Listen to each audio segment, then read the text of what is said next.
Hi guys, you're here with me, Jen the Taxidermy Witch, and it's Tuesday. So grab a cup of tea, sit down with me while we read some Brothers Grimm fairy tales, Taxidermy Witch style.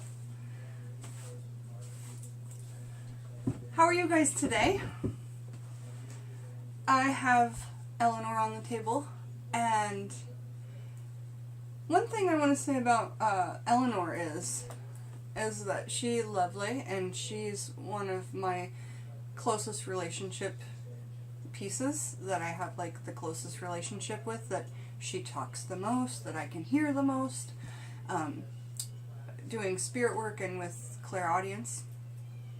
Now, why I say you have to be careful about with her is like what you tell her. So she gets her feelings hurt really easy, or she gets excited really easy, and no one from my channel has ever said anything more than, she's so cool, she's so pretty, and if there's a comment about her, I read it to her, you know, and then I hear from her later. She normally, when I hear something that's a reply, she normally interrupts me with it, and it's like hours later, so I have to think about what I told her or the question I said.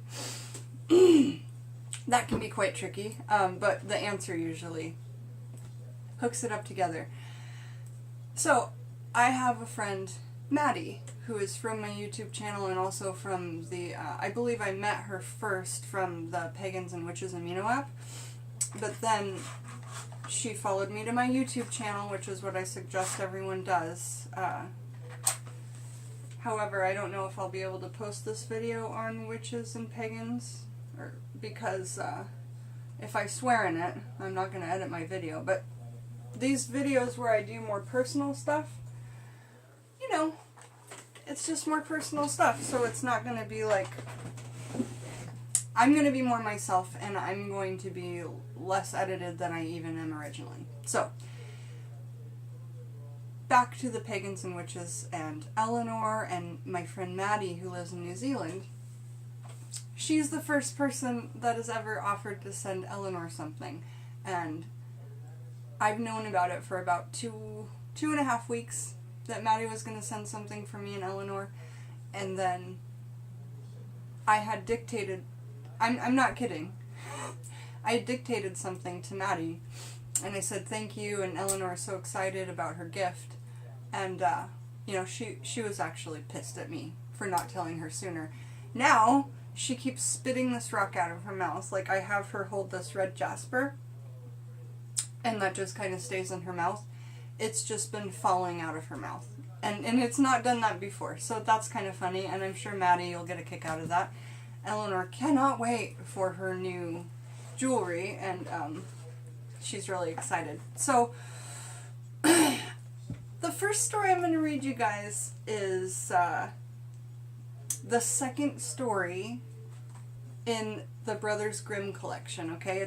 It's one of my favorites. I've not read them all, but I do read them before I read them to you, because I feel like I can read it better and more fluid for you. But this one I read a long time ago when I first got the book, and I read it to my daughter and my husband, and we all really liked it. So I've always been a fan of reading out loud to people. However, I don't think I'm super good at it. I say a lot. I interrupt my thought of the book a lot. I clear my throat a lot. So hopefully you will really enjoy this story. It is called The Companionship of the Cat and Mouse. And I'm just going to have a small sip of something and we'll start.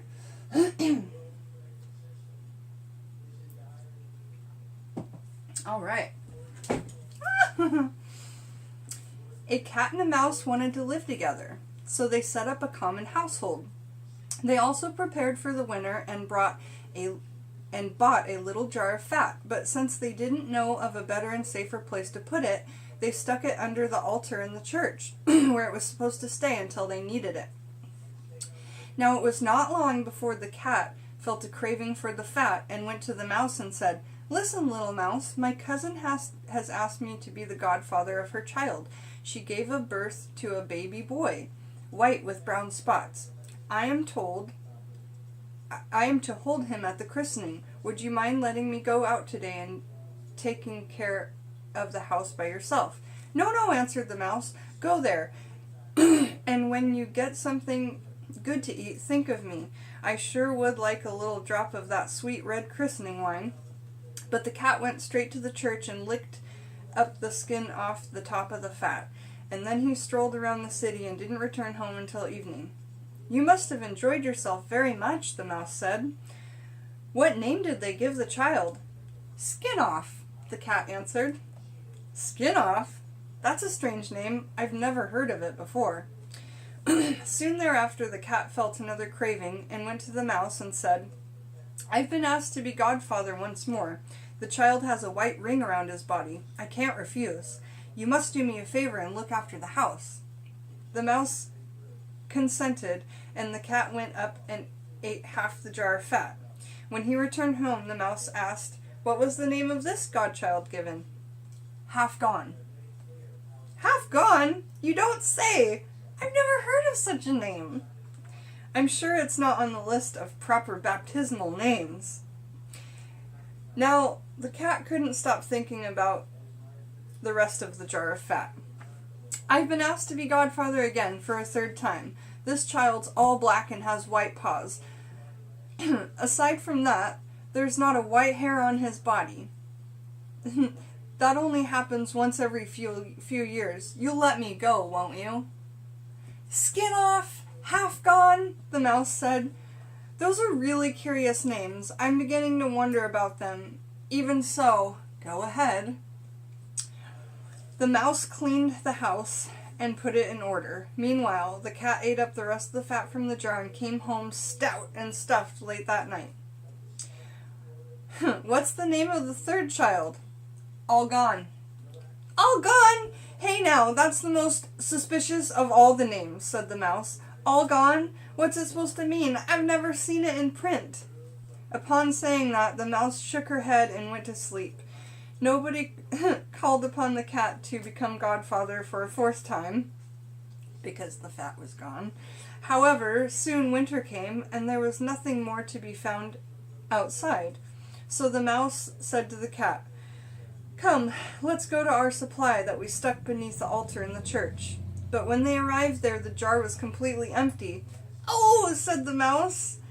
Now I know what's happened. It's clear as day. You ate it all up when you went to serve Godfather. First the skin, then half eaten, then... Shut up, yelled the cat. One more word and I'll eat you up.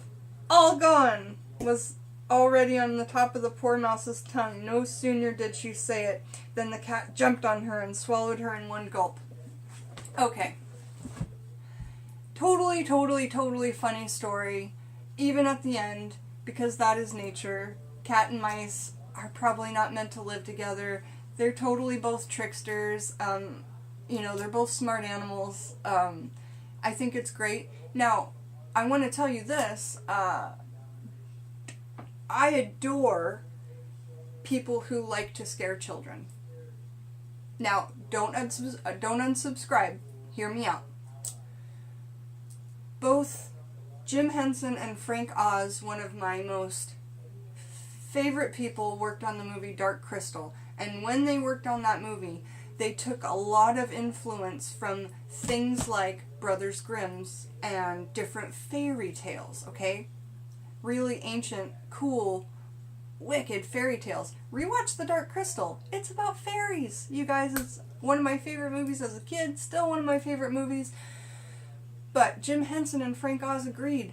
Children need to be scared. We can't let our children...